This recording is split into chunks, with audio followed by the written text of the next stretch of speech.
What's up, fight fans? This is Kurt DeVille with Counterpunch Boxing News, and I have some new news concerning Devin Haney, Yuriorkis Gamboa. It was an interesting fight, to say the least. Devin Haney just had the reach, he had the youth, he had the speed. He kept Yuriorkis Gamboa for the first 4 or 5 rounds at bay with his jab. He landed a right and a left every so often. The middle of the rounds, Gamboa started to get closer. He started to club in, throwing those looping punches like he knows to throw, and taking more risk. And as he took more risk, he was hit more. But as he was hit more, he wanted to survive more. Since he survived more, this shit lasted 12 rounds.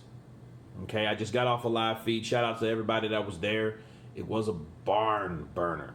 Okay, so it was one of those things where Yuriorkis Gamboa having 2 good feet under him this time, even though around the 7th and 8th round I could see him start to limp on it, so I don't think it was 100%, or he might have re-injured it, so whatever.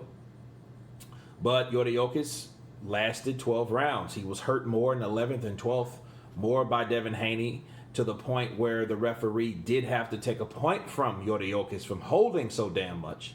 Because Yuriorkis, being a veteran, he likes to hold and grab you and loop you and spin you around and try to initiate punches on you or try to survive. Then when the referee comes up, he's putting them out like he didn't do anything. Well, this ref wouldn't fall for that shit because he knew he'd been holding the whole fight, okay? Because Devin Haney was starting to tee off on him, catching him, and I know he hurt him a couple times.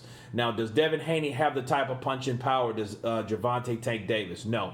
But did they both do the same shit with a guy? Yes. They got his ass in there, but at least Tank Davis did get a knockdown.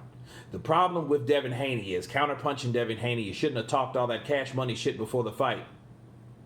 Okay, if I'm him, I would be more disappointed because you know what this was. The guy that's your rival, the guy that's in your weight class, the guy that's regarded as a superstar in your weight division, it did a better job than you.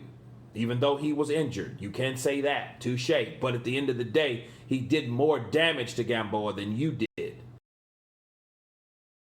Expectations didn't live up to it because I don't think he knew how to handle a veteran to that status like Gamboa.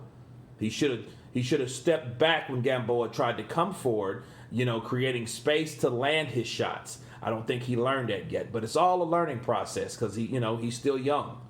25-0, 15 knockouts,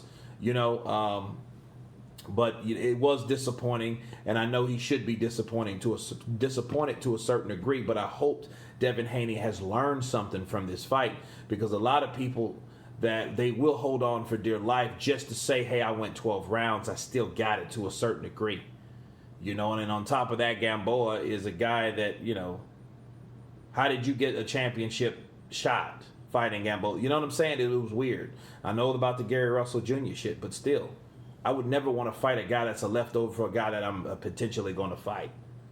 And if I'm going to do it, I'm damn sure going to make a better job in doing it than the last guy did, which he did not.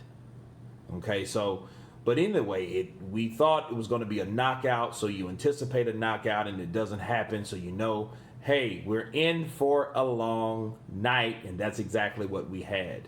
Unanimous decision, no bullshit on the scorecards this time, which is great because of other fights on both sides, on the PBC side and the DAZN side, were knockouts. Good. Or dives. Bad. But anyway, Devin Haney, progresses, defends his title, the WBC, by beating Yuriorkis Gamboa round after round to a 12-round unanimous decision. You guys tell me what you think of Devin Haney. Of course, please subscribe. And you guys been Counterpunch. Peace.